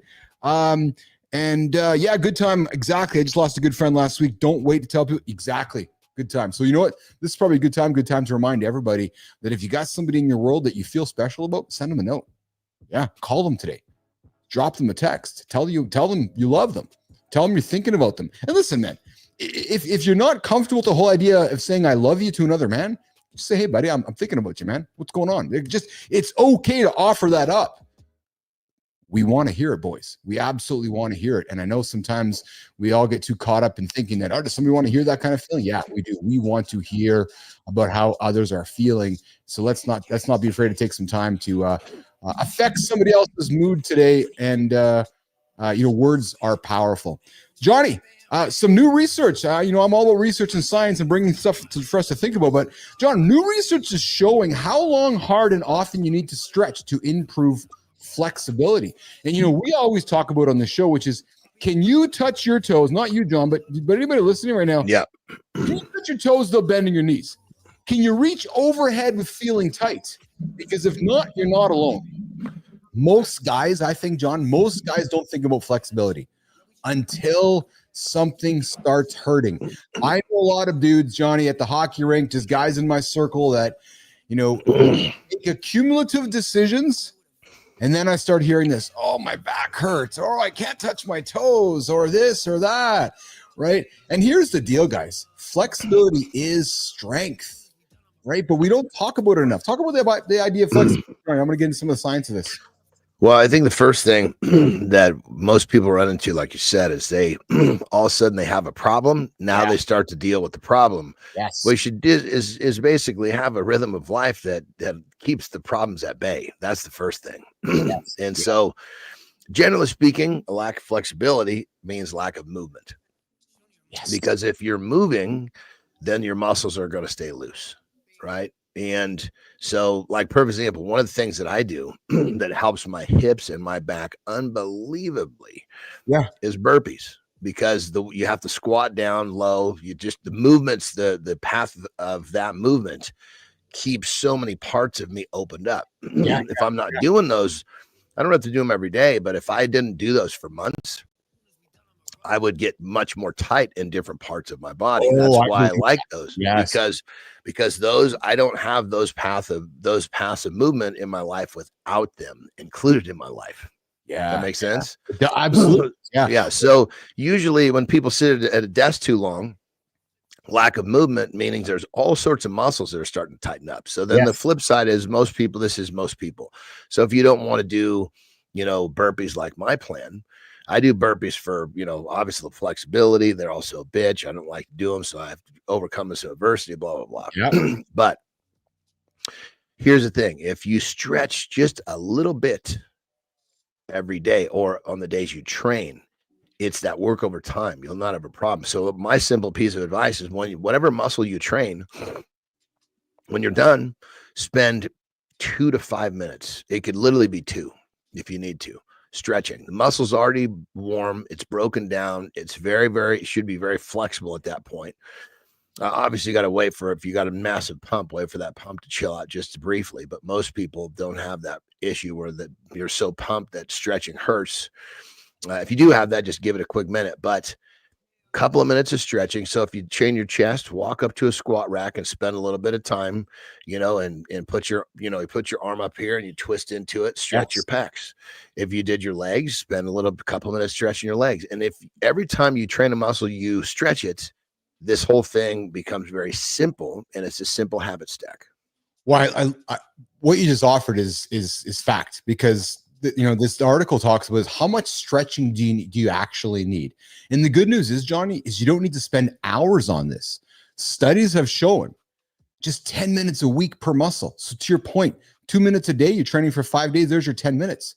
It's going to make a big difference, right? So, and if you want to see instant improvement, hold that stretch a little longer. But the reality is, boys, as Johnny said, as you get through an exercise, stretch it for a couple minutes. You do that every single day, it's going to accumulate and provide you great results. And the other part of the article here, Johnny, is that does stretching have to hurt? Nope. Because some people, and that's when you do it after training, because the muscle's warm and it doesn't hurt. Stretching before workout is, in many cases, a cold muscle is not good to stretch anyway. When it hurts, I mean, granted, there's when you're stretching and you're really making progress, you're digging on it and it hurts. That's kind of understandable. But cold stretching hard, it hurts. That's actually not beneficial. Yeah. 3 easy stretches, boys. Just some ones to think about. Hamstring stretch, like literally foot on a chair or bend over, touch your toes. A quad stretch, tricep stretch. Like there's a lot of easy things you boys can do. Here's the bottom line. Go ahead, Johnny. Yeah, I was going to say multitask. Yes. Every morning, yes. If you could see all of me here, I've got basically this desk on, and then I have 2 chairs, one to the right, one to the left. Yeah. I always have a foot up on one side of the neck. So I stretch my hamstrings every morning, and it's a piece of cake. I flip it up there, and every time we switch segments, I switch a leg. Oh, that's brilliant. That's brilliant. we got good time coming in with that. Have you guys tried assisted stretching and cupping? I haven't tried cupping. Johnny, have you tried cupping before? I have not. I've heard a lot of things about it, but there's certain elements, there's so many things that you can do. And the way I looked at it in my journey, there's going to be the things I'm going to choose to do. I'm going to do them all the way, and I'm going to be consistent. But however, if I put too many things in, now all of a sudden I have a hard time carrying that out. So like massage is something I chose not to do. But there's certain, like, I feel like I have my rhythm. It's kind of maxed out. If I try to put something else in, I may not be able to carry out the task for the big picture. Yeah. Here's the reality, guys. Think about this. Move like an athlete, not a grandpa. Here's the bottom line. That's good. Yeah. Here's the thing, right? Bottom line, boys, is flexibility isn't about the splits. Good time. If you can do the splits, good for you, man. But it's about function, right? And we talked about it yesterday. If you want to pick your grandchildren up over your head, that's like doing a shoulder press, right? It's just these things that are functional, right? So strength, boys, equals longevity. Stretching equals longevity. If you want to be the guy who's still running, lifting, and dominating into his 50s and beyond, like Johnny, myself, good time, then you got to stretch. It's really as simple as that.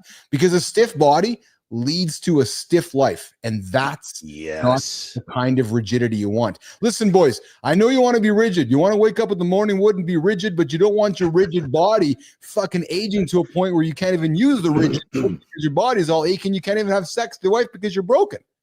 Well, you know, we've all gone through that. By the way, I should say I went through this phase where all of a sudden one day I tried to run. It had been a while since I'd run. I was like, dude, fuck, that hurts. What's going on here? It's because I hadn't run for so long, you know? I mean, I always in training, I always train running up steps, very different than running on flat ground. And so all I'm getting at is if you don't do an activity long enough, your body will kind of lose that resilience to that activity. Yeah, well, absolutely. Well, and again, we talk life expectancy, sex work. Boys, you want to enjoy sex with your wife as you get older. I would invite you to consider stretching because it's going to make the whole experience more enjoyable. Because if you're not stretching as we get older, your body's going to be tight. And we talk about all the different fun positions we all want to be in as we get older. Johnny, it ain't going to work very well. Yeah, very true. Very true. Very well. So, all right. I think you got to get out of here. Hey, pal, you got to rock and roll out of here. So, we're gonna walk you out of the lab and get on with your day. What do you got going on today, pal? Well, I made this decision yesterday. Yeah. Today is I'm going to have a day off because yesterday I thought I was going to be okay. And I even though I kind of laid up a little bit, I still pushed it a little too hard. By the end of the day, I was like, shit, I'm not getting better. I'm getting worse. And so I realized that I need to not have any training today. I'm going to take another good nap to try to get myself where I'm feeling like if I have a good day of rest today, I can get out of the woods. Oh yeah. So you're literally going to take a big day of rest day. What does that mean? So what does that mean? No training and an extra long nap. Gotcha. That's what it means to you. Eh? So you're done the show here. What will you do next after the show? My normal shit, my normal, except for normally I would go train after this. So I'll just be productive with business. Yeah. And then, around that between 10 and 11 o'clock. So I take my nap and I'll make sure that I have extra time to sleep. If I can get a longer nap like that, the longer naps are really helpful for me when I'm trying to heal from some sort of a sickness. Yeah. And I hate to sound like a bitch when I say sickness, but when I'm not running full speed. So, but I think the key yesterday, I squatted, which I think was a mistake. By afternoon, I was like, "Oh man, you should have done something besides that." And so I think I bit off a little more than I could chew yesterday. It's interesting how we learn, and I love it. I love when you share this because sometimes we look in the mirror, we think we're superheroes, we think we're Superman, we think we're invincible, right? And then we go through it, and then we have these reflections going, "Oh, maybe that wasn't the best decision to do what I did yesterday," right? So today you're like, "All right, I guess that wasn't the best thing." And again, something I've learned from you, you made today's decision yesterday. Yeah, because if I woke up today I would have said, you know what, I'm putting the throttle down.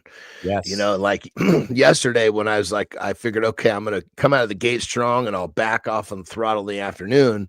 Well, I didn't have a chance to back off. It started backing off for me. I was like, oh, son of a bitch. I'm running out of gas. And I was like, I had another 2 hours before I pulled back on the throttle, Yeah, not happening, eh? Not happening. All right. Well, listen, we got Good Time coming. Yes, don't argue with the body. Get better, Johnny. That's what Good Time's offering up to you. And Amy Reinhardt is TheraCup from TheraBody, loving cupping. Yeah, I've never done cupping before. I don't know. It looks, I don't know. It just looks bizarre when the whole thing is done, when they put this. You got some crazy looking patterns on you. It's true. Yeah, it's true. Sometimes I wonder where these I don't know, these procedures come from. Like, who invented cupping? I think it's, I don't know, but I think it's some ancient practice. I was just going to say it's probably an ancient practice. Maybe Amy Reinhardt can come in and let us know about cupping and where it was invented from. But all right, Johnny, listen, let's get you out of here so you can go and have a good day of recovery. I'm going to continue rock and rolling here with Jimmy. We're going to get into 11 essential habits of full-time content creators, and then we're going to get into our community spotlight before we wrap the show up and get back after it in 24 hours from now. Mr. Anderson, a good show today. Rob Jolies was awesome. Yeah, he was cool as hell. He was great, brought a lot of energy, and I can tell you 4 days into this, you're feeling much better today. I know you're going to be even better tomorrow. Yeah, I should be. The goal is to be running full speed tomorrow. Beautiful, beautiful. All right, John, you enjoy your day, brother. We'll catch up with you in 24, okay? Right on, brother. Have a great loop. All right, you too. All right, John Anderson's going to head out of here, boys. I'm going to keep it rolling here. You got Keith Billis here. Mornings Alive with Keith and friends. Myself, producer Jimmy. We got our community manager, Tommy, out there in the community, the Mornings Alive community. Okay, so listen, boys. Not only do I create a show called Mornings Alive with Keith and friends, available live on LinkedIn, live on YouTube, live on X, 8 o'clock Eastern time. The only morning show for men. That's it. But not only am I creating this show, I've also created a platform underneath it because this thing doesn't happen by accident. There's no accident happening here. No processes, procedures, building a business, building an absolute business underneath, behind the scenes. So now I want to talk about 11 essential habits of full-time content creators. It's funny because sometimes I even can't wrap my head around the fact that, yeah, I'm a full-time content creator. Jimmy, Uncle Keith's a content creator. I pick up my kids sometimes and I'm like, Dad's a creator. Like that's what I do. I create content for a living. And you heard me say it before, for those of you that are dabbling in content, I just would invite you to stop because you're probably wasting your time. You know, you might enjoy the dopamine hit when somebody likes your content and so forth, but you know, it's not social media from 2020. It's social media in 2025, and there is content machines generating reams of content out there that are just that's stifling everybody else's efforts. But listen, let's get into 11 habits of content creators, and here is from my book of what you want to do to be successful as a content creator. All right, Jimmy, let's get after it. Content creation, guys, it's not just about posting and hoping for the best. No. If you guys just posting a comment or posting a picture and keeping your fingers crossed, I hope it's going to go well. Again, you're wasting your time. No, content creation, or how I like to call it, conversation creation. Listen, let's get into conversation for a quick second. If you guys are going to start a podcast just to talk, just stop. Don't waste your time. Again, something else I've learned this whole experience. Talking just for talking's sake is not good for anybody. You need to speak with intention. Speak with intention and create a conversation. Create the beginning, create the middle, create the end. There's a whole thought process that goes into a conversation. It's not content. Think about that. But content creation isn't just about posting and hoping for the best. No, baby, it's about habits. Yeah. It's about discipline. Yeah. It's about a relentless mindset. It's about putting ego aside. It's about not really caring what somebody else thinks about your content. I put up content yesterday on LinkedIn, shoulderless Keith. You're like, what? Oh, yeah, there's content out there on LinkedIn that people are like, you put that on LinkedIn? Yes, why not? So are you ready to commit to the process, to outwork, to outlearn, and to outlast? Amy Reinert, are you ready to commit to the process of being a full-time content creator? Let's break it down, Jimmy. The habits that make successful content creators, all rooted in the business athlete mindset. Number one, this is what I believe in, and I'm telling you guys, I'm telling you right now, this is the magic to any success. Own your mornings. That's it. Hang on that. Own your mornings. Those that don't own their mornings, I don't care what you say, they're losing. I didn't say loser. I said they're losing.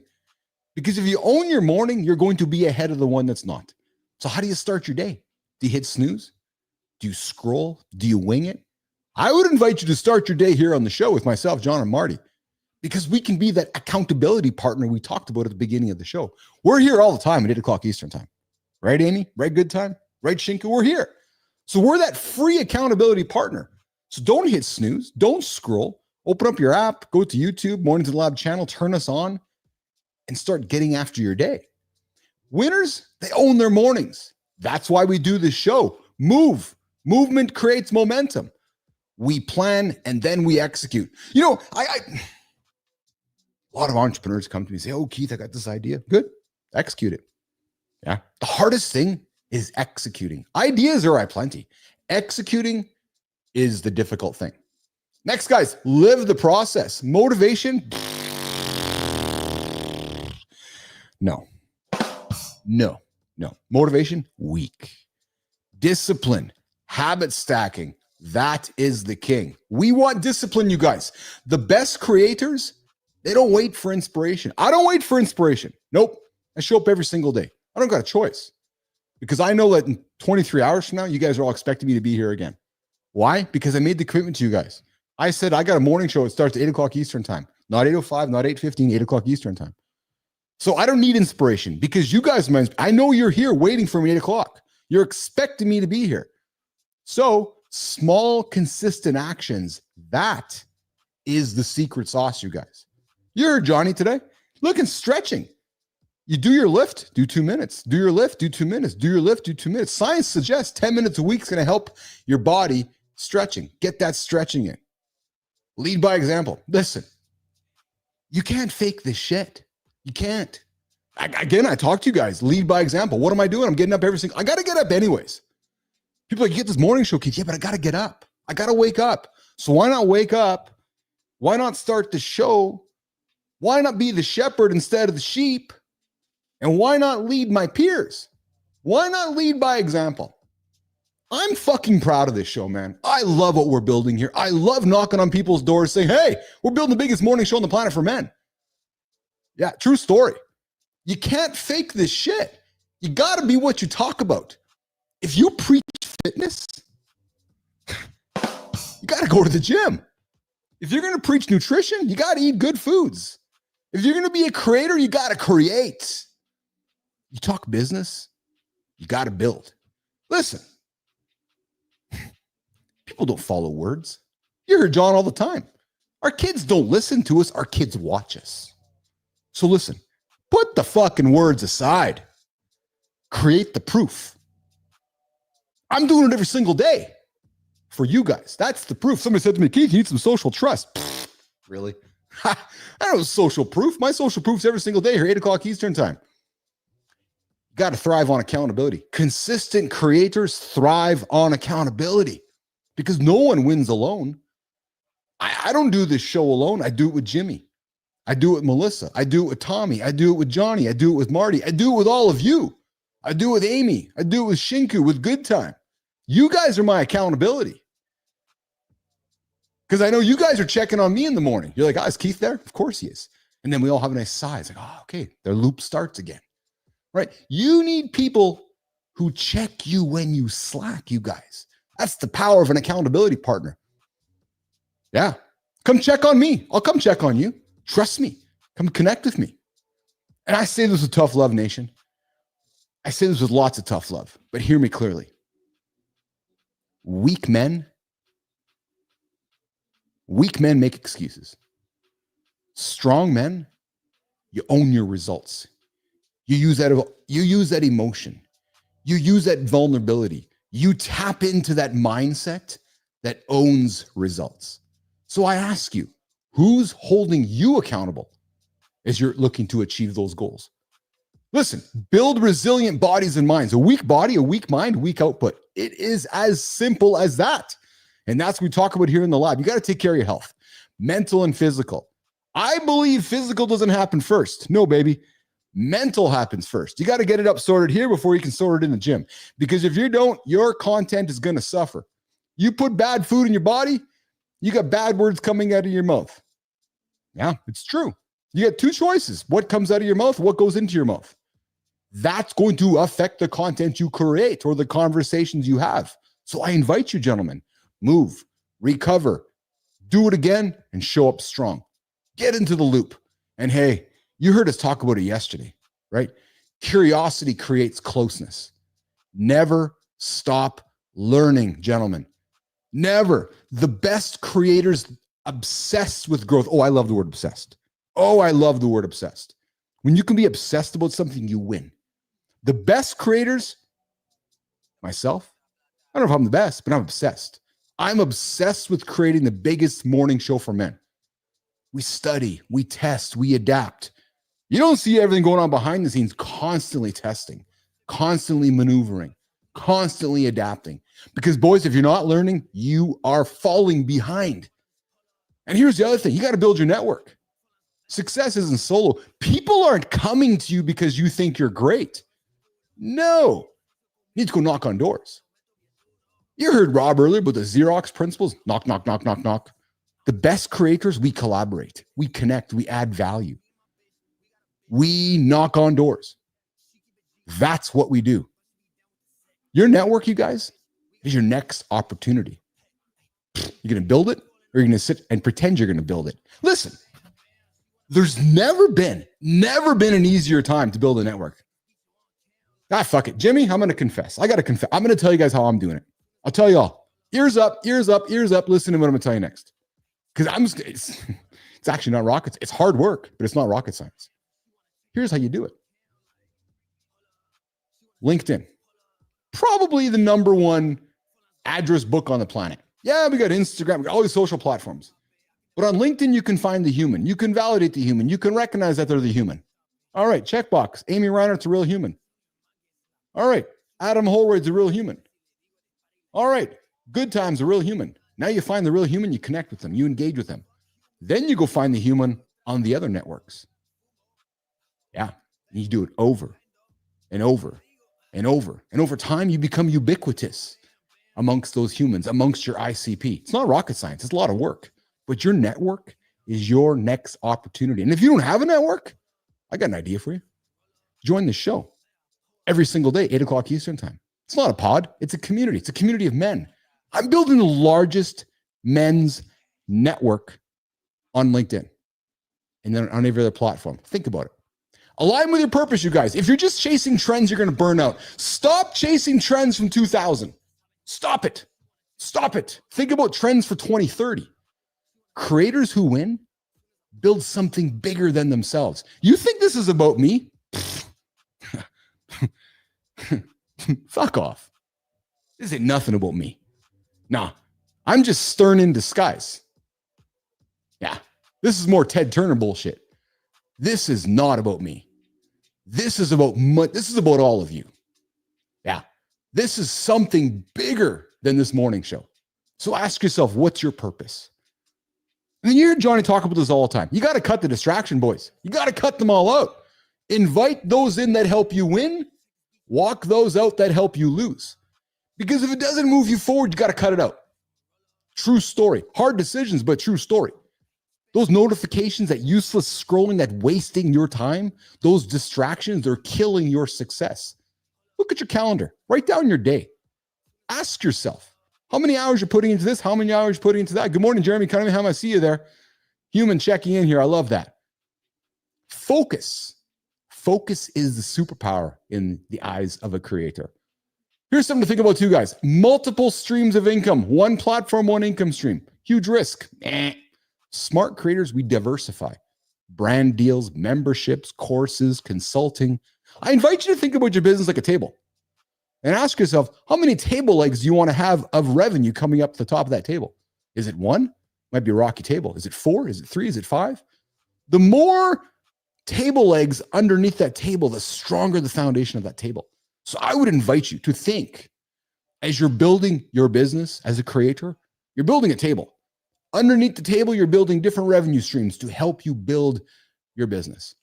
Build wealth, not just content. I would even invite you to not even make content. I would invite you to create conversations. Here's something else to think about, boys. Play the long game. If you think this is a quick win, you're gross doing this show. This is not an overnight success. One day you're going to see a headline from me and it's going to say, yeah, Mornings in a Lab, a multi-million-dollar gazillion network business. Didn't happen overnight. Not 5 years later, 3 years later. Not true story. You got to play the long game because this is not a quick win. Again, I go back to this idea. If you're just making content just to make content, then stop. Because there's people like myself and big full-time creators that are going after the long game. It's a never-ending loop of growth. Success, failure, lessons, repeat. Success, failure, lessons, repeat. That's how it works. Sometimes you get more success. More often, you have more failure. Most importantly, you got a ton of lessons. Then you repeat it all. Listen, I invite you to embrace it and keep going. It's words like I get from Good Time, out of the blue, encouraging me to keep going. It's words that I get from Amy when I get a text out of the blue saying, great show today, keep it up. That's the words that we as creators feel the fuel to keep it going. And then I'm going to invite you guys to think about this. Here's the final thought. If you really want to be a full-time content creator, you have to ask yourself this. Are you built for this? Are you? And don't just make the answer in a moment. We know about moments and how they work. Content creation, hear me loud, you guys, is fucking hard. Oh yeah. It's demanding. It takes real grit. It takes a real relentless commitment. You have to ask yourself, if you're willing to do the shit that others aren't, this is the space for you. If you're ready to work, you're ready to build, and you're ready to treat it like a business, there's no limit. There's never been a better time on the planet, frankly, to build a business as a creator. Never. A massive shift happening in media, a massive shift happening in the world. So if you want to get into the content creation business, the conversation creation business, I invite you to consider it. But it's demanding. And what you might want to do first is you might want to run a marathon. You might want to do a bodybuilding contest. You might want to do a big trek. You might want to go climb Mount Kilimanjaro or go do the Inca Trail. Do something hard physically.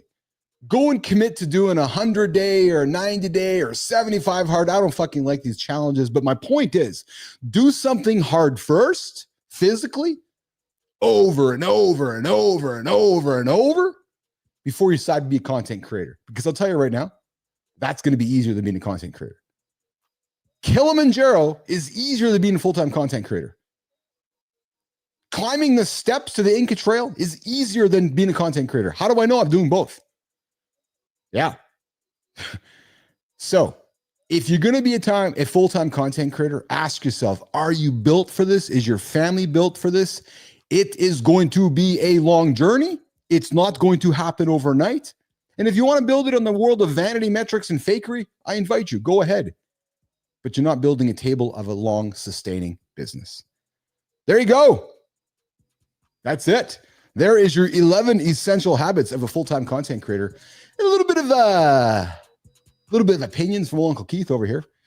Jimmy, let's look at the comments. Let's bring him up here. Let's see what we got here in the comments before we get to the Creator Spotlight Community Corner. What a great show here today. Whoa, just rocking and rolling. Dante Glooman, should I embrace Ligma? I don't know. I don't know much about Ligma. But, oh my goodness. Who else we got here in the lab this morning? We got Jeremy Cunningham. Again, I appreciate you, Jeremy, joining the show. Over on the horizontal feed, we got Amy Reinhardt. Yes, good time. Found you last July. Was having a bad day. You thought I was a troll. Look at us now. You know, I got to laugh here, Jimmy. We kicked Good Time out that first day. I was like, who the fuck is this guy? And next thing you know, Good Time is literally like our number one, number two, like the ultimate supporter. Good Time, a lot of respect. And I look forward to the day, Good Time. I really look forward to the day of meeting you. And I don't even know I don't even know if I want to know your real name. I just want to know Good Time. That's it. Just Good Time. That's it. Good times, my buddy, and we're going to get to know Good Time as we keep building this show. And, you know, here's the thing, and I joke, I got to get up anyways. Like, I'm not going away. I'm not going away. So you're going to see me age in front of you. True story. All right, let's do this. Let's get to the community corner. I got to find a little sound effect that brings that in here, and it is usually this one right here. Ah, there we go. I like that. The sultry sounds of ding, ding, ding, ding, ding. Okay, Jimmy. Jimmy, yeah, about that Good Time. It's true, hey, Jimmy? We're like, yeah, get this guy out of here. But the good news is Good Time comes back over and over and over. And we appreciate that. And I appreciate all of you guys that keep tuning in here. I really do. Jimmy, I'm just looking for the my links here before I get to the community spotlight. I know you sent it over to me here, and I appreciate that. There it is right there. What do we got here? All right.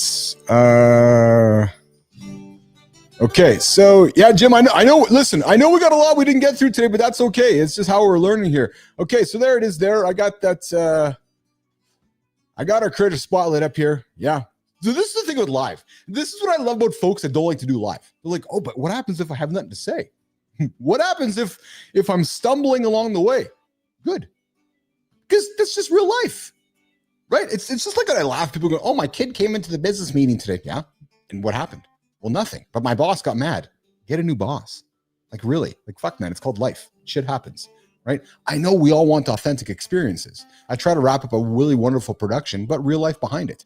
So, all right, Jim, let's do it, man. I'm going to, I got my script in front of me here. My words, you know how I got it here. But, and then Jim, I'm going to get you to get the old, our visuals lined up for both the vertical and horizontal feed here. So let's get after it. So success and burnout, they don't have to go hand in hand. Nope, don't have to do it. True story. For high achieving leaders, the weight of responsibility can feel overwhelming. Yes, packed calendar, constant decision making over and over. The pressure to always have the answers. You know what that's like? You always got to have the answers. I got something for you boys. If you don't have the answer, just say you don't have the answer. I don't know. But Keith, I can't tell my team I don't have the answer. No, you can actually. Hey, a little bit of leadership advice from a leader who's done something before. Yeah, what did I do? I built a company and sold it for a couple dollars. So I might know little things about leadership. I might want to offer it up. Something I've learned along the way, I don't know. You're like, what? No, I don't know. I don't know the answer to the question, but here's what I'm going to do. I'm going to find out. So don't be afraid to not know everything, boys. Listen, the pressure to always have the answers. This creator here today, she knows that feeling firsthand. She built a thriving coaching business only to realize the way that she defines success, oh, baby, it wasn't sustainable. Nope. So she changed it. And if you guys been to that situation where you're going to go, wait, this is not going to keep working. I can't scale this. Then you got to make some changes. So today, Mornings in the Lab with Keith and Friends. Jimmy, we're going to quickly celebrate. This morning, the Mornings in the Lab with Keith and Friends, get my button set up here, is extremely excited to announce and proud to put on the stage to bring some attention to Jimmy. Throw it up on the screen, please. Drums are Kim Miller Herschorn. Yes. Kim, we're celebrating you today. A leadership coach helping ambitious leaders create success that feels as good as it looks. Yes, baby. Kim helps leaders navigate communication breakdowns, career roadblocks, and work-life balance challenges. Because we all know there's no such thing as work-life balance. But Kim can help you figure that shit out. She absolutely will help you figure that shit out. She teaches leaders how to build, lead with clarity, set boundaries without guilt, and build teams that truly support their vision. Listen, guys, leadership isn't about having all the answers. That's what I told you about before. More often than not, it's about saying, I'm going to go find the answer. Your team's going to love you saying, I'm going to go find the answer. It's about evolving. It's about making bold changes. It's about building something that works for you. So listen, if the way that you're leading isn't working, it doesn't have to stay that way. Kim Miller Herschorn can help you redefine success on your terms. And I'm telling you, we got Kim on screen here right now. If you're looking for somebody to help you kick some ass, if you're looking for somebody that can help you be comfortable with saying, I don't have the answers, but I'm going to go find out, Kim Miller Herschorn's the one to help you. So Kim, we are excited to celebrate you here today, this morning on Mornings in the Lab with Keith and Friends. And here's how this works, Kim.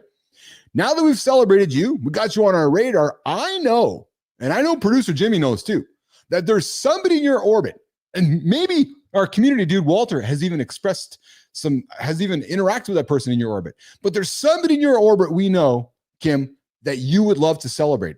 So we want to have you on the show so we can pass you the big old Mornings in the Lab Creator Spotlight and say, hey, Keith, hey, Jimmy, hey, Tommy, we want to celebrate this person over there.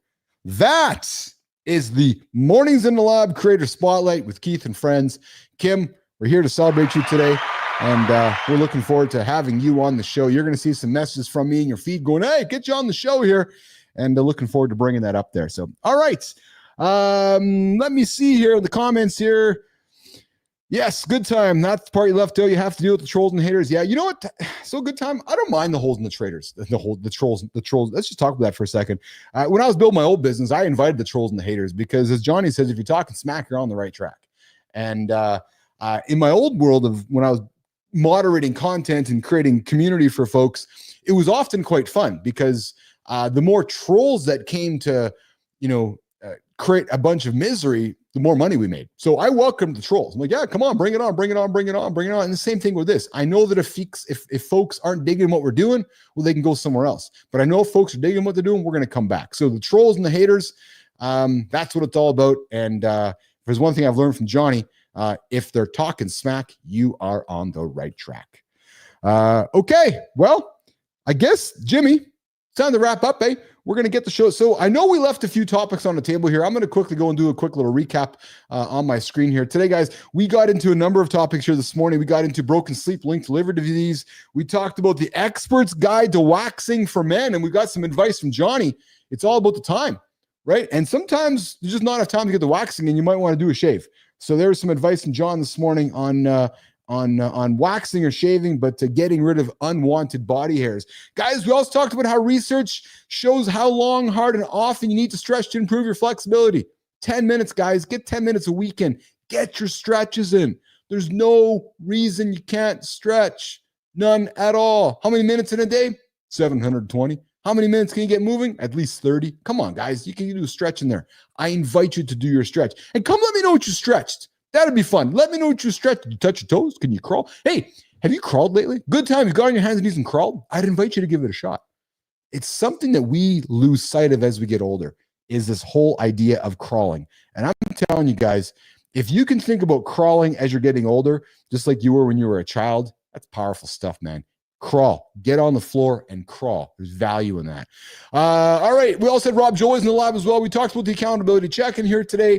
We also got into the unexpected benefits of daily accountability partners. And Amy jumped in and offered her comments on accountability partners. Johnny talked about getting rid of folks that aren't adding value into your life. And I talked about how, having you guys as my accountability partner, having John and Marty as my accountability partners as we do this show. And then we had AJ come in. We talked about how men are valuing romantic relationships more and suffer greater consequences from breakups in women. Yeah, boys, we cry, and it's okay to cry.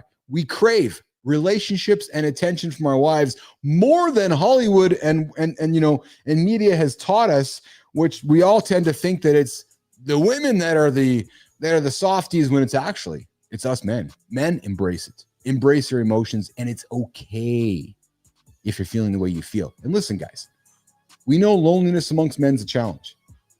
Not for us here on the show.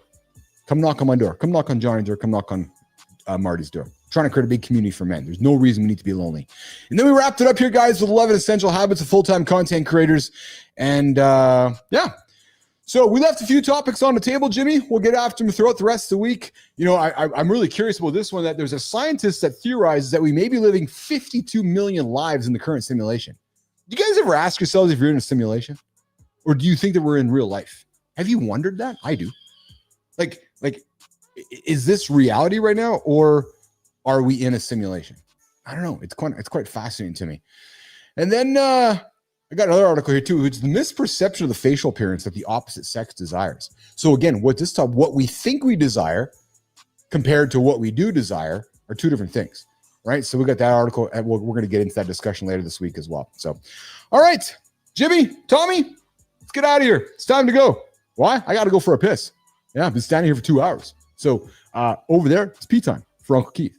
So we are going to get this sound effect. It sounds just like this. Jimmy, you know what happens. On behalf of myself, I'm the host, Keith Billis, the AI host with the most, with the AI glasses on. Hey, if you guys want behind the scenes content, check out on Instagram, LinkedIn, but through the point of view of the glasses. These are Meta Ray glasses, got speakers in them, got cameras out of them. I think Good Time got a pair for his kid. But they make me like an AI robot almost, right? But I invite you guys to check them out. Listen, on behalf of myself, Keith Billis, producer Jimmy, Tommy in the community, Marty, Johnny, Rob Jolies, AJ Zeglin, the actor, myself, Keith Billis. I'm the host, Mornings in Lab with Keith and Friends. We will be back in less than 24 hours. It's actually 22. Right here, 8 o'clock Eastern time, LinkedIn X, YouTube. We'll see you guys in the morning. Jimmy! Let's get out of here. Let's go.